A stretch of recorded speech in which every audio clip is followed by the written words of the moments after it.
पुरानी चारपाई पर बैठी लताबा। लताबा, अरे शांतो, तुझे सर्दी लगी है या लकड़ियां जला रहा है? इतनी देर से कोशिश कर रहा है, अब तक आग क्यों नहीं जली? शांतो, दादी, लकड़ियां ठंडी हैं, जल्दी नहीं जलती। वैसे भी इतनी ठंड में आग भी जलने से मना कर दे तो क्या करूं? तेरी ये जुबान दिन ब दिन लंबी होती जा रही है। बचपन में जब तुझे लकड़ियां जलाने को कहती थी तो एक ही फूंक में चूल्हा जल जाता था। शांतो, बचपन में मुझे लकड़ियां जलाने को थोड़े कहती थीं, तब तो खुद जलाती थीं। अब सारा काम मुझे करना पड़ता है। अच्छा, अब तुझे घर के 2 काम करने पड़ गए तो इतनी बड़ी शिकायत? बेटा, जब मैं तेरी उम्र की थी तो अकेले पूरी रसोई चला लेती थी। शांतो, तो फिर दादी, अब भी चला लो ना। वैसे भी आपको बैठे बैठे ठंड लग रही होगी। बैठे बैठे ही ठंड लग रही है तो सोच, अगर मैं खड़ी हो गई तो क्या होगा? ठंड से धरती तक कांपने लगेगी। वही पुरानी जिद, मुझे मायके जाना है। लताबा थोड़ी देर शांत रहने के बाद धीरे से, शांतो, तुझे पता है मैंने कितने सालों से मायका नहीं देखा? पता है दादी, इतनी बार बता चुकी हो कि अब तो याद भी हो गया। 50 साल 2 महीने और 6 दिन हो गया।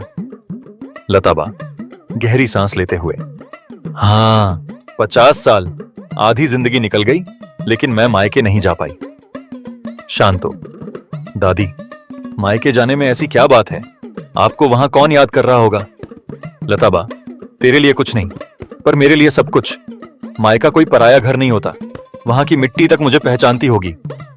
शांतो, अच्छा, तो अब क्या करने वाली हैं वहां जाकर? मिट्टी से बातें करेंगी? लताबा, अगर जरूरत पड़ी तो हां, कम से कम वो तो मुझे याद करती होगी। तो जैसे नालायक की तरह ताने तो नहीं मारेगी। शांतो, पर दादी, इतनी दूर मायके जाना, वो भी इस उम्र में, अब वहां कौन आपका इंतजार कर रहा होगा? लताबा, मेरे पिताजी ने मुझसे वचन लिया था कि जब भी शादी के बाद मायके आऊं तो घर के सामने एक नया पेड़ लगाना, पर मैं अब तक नहीं गई। मतलब आप 50 साल से सिर्फ एक पेड़ लगाने के लिए मायके जाने की जिद कर रही हैं? लताबा, हां, और ये कोई छोटी बात नहीं है। यह वचन मैंने दिया था और वचन निभाना जरूरी होता है। शांतो, उफ, दादी के दिमाग में जो चल जाता है वो पत्थर की लकीर बन जाता है। अच्छा दादी, बताइए, मायके कैसे जाएंगे? कोई बैलगाड़ी नहीं, कोई ऊंट नहीं, और पैदल जाने का तो सवाल ही नहीं। लताबा, तू है ना कुछ इंतजाम हो जाएगा। शांतो, हां बिल्कुल, आप खुद ही इंतजाम कर लीजिए। लताबा, बेटा, तू नहीं समझेगा, मायके की अहमियत सिर्फ बेटियां ही समझती हैं। शांतो, जो अब तक मजाक कर रहा था, पहली बार लताबा की आंखों में एक अलग सी उदासी देखता है। वह कुछ देर चुप रहता है, फिर गहरी सांस लेते हुए कहता है, शांतो, ठीक है दादी, मैं आपको मायके ले जाऊंगा। अब आया मेरा असली पोता, चल तैयारी कर। शांतो, पहले ये तो तय कर लें कि जाएंगे कैसे। अब मायके जाने का फैसला हो चुका था, लेकिन सबसे बड़ी चुनौती थी यात्रा का इंतजाम। गांव में सुबह के वक्त ठंड का कहर चरम पर था। सूरज की हल्की किरणें धीरे धीरे घरों की छतों को छू रही थीं, लेकिन ठंडी हवा अब भी हड्डियां कंपा रही थी। शांतो, जो रात भर दादी की मायके जाने की जिद से परेशान था, सुबह जल्दी उठकर लकड़ियां इकट्ठी करने बाहर निकला। लेकिन जैसे ही वह घर के आंगन में पहुंचा और सामने खड़ा था गांव का सबसे बड़ा साहूकार, सेठ। अरे शांतो, अब बहुत हो गया, मेरा उधार कब चुकाएगा? सेठ जी, ठंड बहुत तेज है, कोई काम करने की हिम्मत नहीं है इस ठंड में। जैसे ही कुछ कमाऊंगा खा जाऊंगा, मेरा मतलब चुका दूंगा। वाह, अब ठंड के बहाने बनाए जा रहे हैं। मैं कोई तेरा पापा नहीं हूं जो बिना पैसे के तुझे रहने दूं। तभी अंदर से लताबा की आवाज आई। लताबा गुस्से में चिल्लाते हुए, कौन है रे? इतनी ठंड में कौन मुसीबत लाया है? शांतो ने धीमी आवाज में कहा, दादी, सेठ जी आए हैं। सेठ, इतनी ठंड में किसी के घर उधारी मांगने आते हैं? कुछ शर्म लिहाज है कि नहीं? सेठ, अरे लताबा, आप तो मायके जाने वाली थी ना, क्यों ना वहीं चली जाएं? वैसे भी वहां आपकी देखभाल हो जाएगी। सेठ जी, ताने मत मारिए, हम देख लेंगे। अच्छा, देख लोगे? लेकिन ध्यान रखना, अगर 1 हफ्ते में पैसे नहीं मिले तो मैं तुम्हें घर में चैन से रहने नहीं दूंगा। तू अपनी उधारी अपने पास रख, हमें किसी की दया नहीं चाहिए। सेठ, ठीक है, फिर देखते हैं कि एक हफ्ते में कैसे उधार चुकता करते हो। सेठ ठंडी हंसी हंसते हुए चला गया। लताबा और शांतो चिंतित होकर एक दूसरे को देखने लगे। शांतो ने मंगलू के घर पहुंचकर उसे अपनी परेशानी बताई।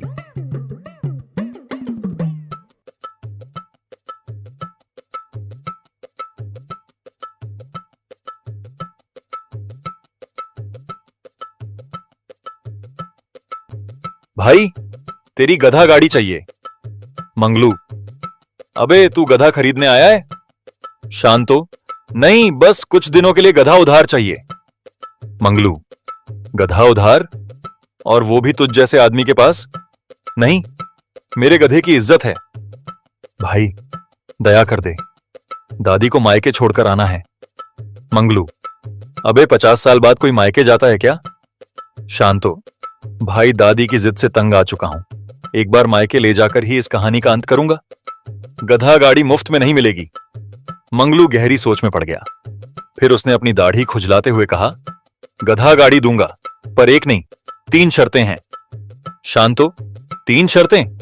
अबे गधा उधार मांग रहा हूं, शादी का रिश्ता नहीं। मंगलू, भाई बिना शर्त कुछ नहीं मिलता। शांतो, अच्छा बता कौन कौन सी शर्तें हैं? मंगलू, पहली शर्त, मेरी भेड़ें पड़ोस के गांव छोड़नी होंगी। शांतो, मतलब दादी को मायके छोड़ने जाऊं या तेरी भेड़ों को ससुराल? मंगलू, दोनों ही बराबर हैं, बस फर्क इतना है कि मेरी भेड़ें तंग नहीं करेंगी। शांतो, ठीक है, ये मान ली। दूसरी? मंगलू, दूसरी शर्त, रास्ते में मेरी गधा गाड़ी की देखभाल करनी होगी, अगर कहीं एक भी खरोंच आई तो तुझसे पाई पाई वसूलूंगा। अबे गधा गाड़ी है या नई मोटरसाइकिल? चुपचाप दे दे। मंगलू, मेरे लिए ये नई मोटरसाइकिल से भी कीमती है। शांतो, अच्छा भाई ठीक है, अब तीसरी शर्त क्या है?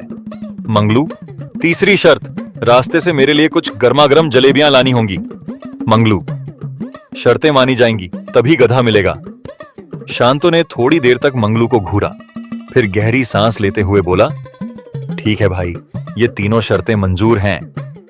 वो पल जब लताबा को पता चला कि अब वे मायके जा रही हैं, सुबह का वक्त था। जो हमेशा की तरह अपनी चारपाई पर बैठी रजाई में लिपटी थीं, सोच रही थीं कि आज फिर से शांतो को मायके जाने के लिए मनाना पड़ेगा। तभी शांतो ने अंदर आते ही घोषणा की, शांतो, दादी तैयार हो जाओ, हम मायके जा रहे हैं। लताबा, क्या तू मजाक तो नहीं कर रहा? शांतो हंसते हुए, नहीं दादी, इस बार सच में, मैं मंगलू से गधा गाड़ी भी ले आया हूं। लताबा, 50 साल हो गए मेरे मायके को देखे, वहां की मिट्टी, वो बड़ा दरवाजा, आंगन में लगा पीपल का पेड़, अब मैं फिर से देख पाऊंगी? वो सब बाद में देखना, पहले ये बताओ कि सफर की तैयारी कब करोगी? लताबा जोश में आकर ठंडी हवा को नजरअंदाज करते हुए, अरे अब देर कैसी, अभी से तैयारियां शुरू करते हैं। मेरा मायका कितना खूबसूरत था, वो खुला आंगन, लकड़ी की खाट, मां के हाथों की बनी मक्के की रोटी, ओह, वहां की हवा तक अलग लगती थी। दादी, क्या तुम्हारा मायका अभी भी वैसा ही होगा? बिल्कुल होगा, मेरा मायका कोई मामूली जगह नहीं था। जाने की तैयारियां शुरू। अब बारी थी तैयारी की। लताबा, ये देख, ये वही पुरानी साड़ी है जो शादी के बाद मां ने दी थी, इसे मैं मायके में पहनूंगी। शांतो, दादी, वो साड़ी अब 50 साल पुरानी होगी, तुम कुछ नया क्यों नहीं पहनती? बेटा, कुछ चीजें कभी पुरानी नहीं होती, जैसे यादें और यह साड़ी। दादी, तुम मायके घूमने जा रही हो या वहां दुकान खोलने? अरे बेटा, मायके जाते वक्त खाली हाथ नहीं जाते। सब तैयार था, गांव के लोग जमा हो गए थे और सबको यह यात्रा किसी जुलूस से कम नहीं लग रही थी। वाह, पहली बार किसी की मायके यात्रा इतनी शानदार लग रही है। कहीं जाने के बाद लताबा मायके में ही ना रुक जाएं। अगर मायके में रुक जाऊं तो गांव में कौन तंग करेगा? सब लोग हंसने लगे और लताबा गधा गाड़ी पर बैठ गईं। सफर जारी, और लताबा के मन में उमड़ते भावनाएं, गधा गाड़ी धीरे धीरे आगे बढ़ रही थी। ठंडी हवा बह रही थी, लेकिन लताबा उसे महसूस ही नहीं कर रही थी। उनकी आंखें दूर कहीं देख रही थीं, लेकिन उनका मन गुजरे हुए वर्षों की गलियों में घूम रहा था।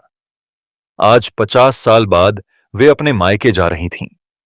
उनका मन हजारों भावनाओं से भरा हुआ था। खुशी, बेचैनी, उत्सुकता और एक अनजानी घबराहट। क्या गांव अब भी वैसा ही होगा? क्या वहां की हवा, गलियां, घर का आंगन वही खुशबू होगी? उन्होंने गहरी सांस ली और आसमान की तरफ देखा। बाबा, मैं आ रही हूं, आपके दिए वचन को पूरा करने। गधा गाड़ी अब धीरे धीरे आगे बढ़ रही थी। लताबा खुशी से भरी हुई थीं, लेकिन उनके मन में एक सवाल बार बार आ रहा था। मनोज क्या कर रहा होगा? 50 साल हो गए और इतने सालों में उन्होंने अपने भाई को केवल कुछ ही बार सुना था, देखा कभी नहीं। लताबा ने अचानक शांतो से कहा, लताबा, शांतो एक काम कर, अपने मामा मनोज को फोन लगा, बता दे कि मैं मायके आ रही हूं। शांतो, दादी, अब इस वक्त क्यों? जब गांव पहुंचेंगे तब भी तो बात कर सकते हैं।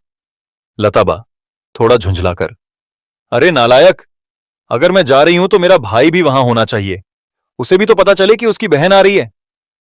शांतो ने जेब से अपना पुराना फोन निकाला, जिस पर स्क्रीन में 2 जगह दरारें पड़ी थीं। उसने नंबर डायल किया। मनोज, जो 50 साल से शहर में था, शहर के एक छोटे से मकान में मनोज अपने कमरे में बैठा था।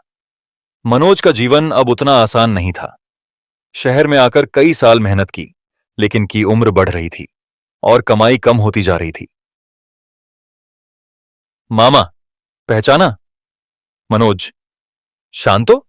अरे, इतने सालों बाद तूने मुझे फोन किया? शांतो, हां मामा, और इस बार बड़ी खबर है।